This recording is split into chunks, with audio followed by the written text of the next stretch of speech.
Yeah.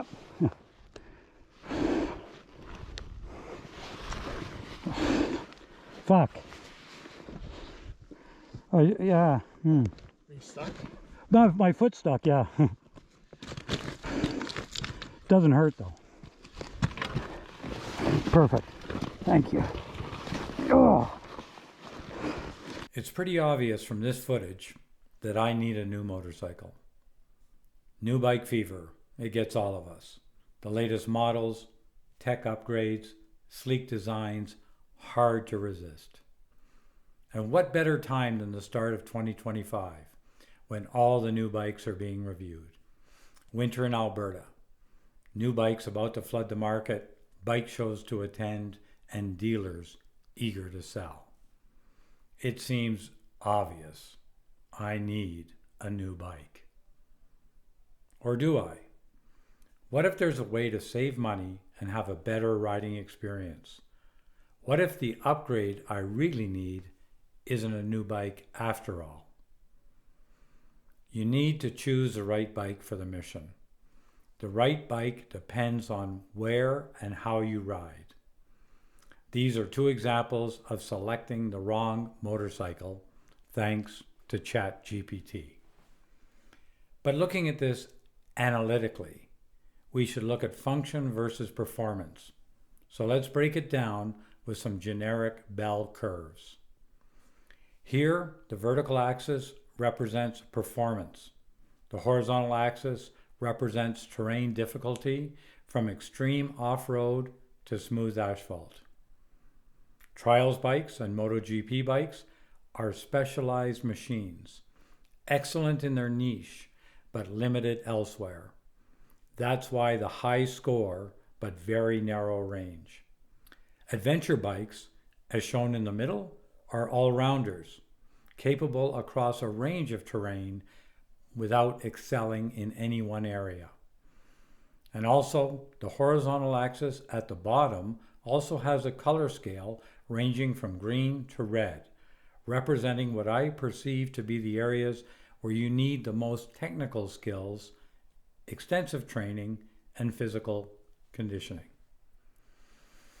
As you can see here, street-focused bikes, like sport touring bikes or cruisers, perform well on asphalt but struggle off-road. Wouldn't it be nice to have one of each? With unlimited money, sure. Now here is the law of motorcycle ownership. The number of motorcycles you need is always the number you have plus one. But let's be realistic. For this analysis, I'll be comparing my used CB500X against newer models like the Yamaha T7 or the Ducati Desert X. But do I need an adventure bike or a dual sport bike? Dual sport bike and adventure bikes overlap significantly in capability. Do I need to chase a mythical unicorn, the bike that does it all, or adjust my riding style, or simply buy one of each? Given my age, my single track days are dwindling, so adventure bikes make more sense for me. But then we've got performance versus rider skill. MotoGP, trials, and competitive motocross racing require extensive training, practice, and physical conditioning. Street and highway riding requires less training, usually just a basic safety course. For adventure and dual sport riding, most riders just hop on, learn to slip the clutch, and go. Ride, watch YouTube videos, buy a new bike, rinse, and repeat. I'd argue that while experience is great, experience without proper training often just means repeating the same mistakes. My experience suggests adventure riding on the more difficult terrain is the area that needs work. And I think training should look like this. And then we run into bike envy and what is a smart investment. This is where we usually find ourselves, kind of outside looking in. And sure, not all adventure bikes are equal. Higher performance and usually more expensive models score higher on performance. But does that mean they'll make for a better overall experience? So this is comparing my 500X to the Desert X. As you can see, the Desert X scores better over the whole shape of the curve. But for basic adventure bike scoring, what do you need the bike to do? And a very simplistic performance scoring system could include factors like engine and electronics, suspension and ground clearance, the wet weight, and the wheels. And so here I've ranked them in terms of importance to me at 15, 15, 15, and 5. You can pause the slide here as I've listed about 10 other important factors. These 4 are just to make our discussion here easier. You can get as detailed as you like. For me, the only electronics I would like is to disable the rear ABS. The workaround on my 500X is to just pull the fuse, which disables both. So this is the ranking of the 500X, the T7, and the Ducati Desert X, according to me. The Desert X scores higher, but is the extra performance worth the cost to me? More on this later. But let's make sure we don't miss the important factor. These bikes all score well in the showroom, the magazines, in the garage, but what about the rider? That's you and me. Once again, I've selected 4 main criteria for evaluation: experience, skills, fitness, and confidence, and I've assigned a maximum point value. This is where reality hits hard, but offers the greatest opportunity for improvement. And here's the proof, and we know it. If 2 riders of different skill levels switch bikes, the better trained rider will likely outperform the less trained rider regardless of the bike. Fair enough? Okay, so how did I score myself out of 50 points? Well, obviously a 30. Like most riders, I'd love to believe that I'm above average. But if we're being brutally honest, having an instructor or an honest friend score us would be best. Now here, the 2 little arrows are indicating the areas I ranked myself, as skill level here makes more of a difference. Like my crash earlier, easy to blame the bike, suspension, ground clearance, power, weight, everything. Blame everything but the rider. I should also point out, if more of my riding was traveling on asphalt, which is the black bell curve, I might score the motorcycle out of 70 and the rider out of 30. So keep that in mind. But for here, we're scoring 50-50. So here are my rankings for the different bikes and me as a rider.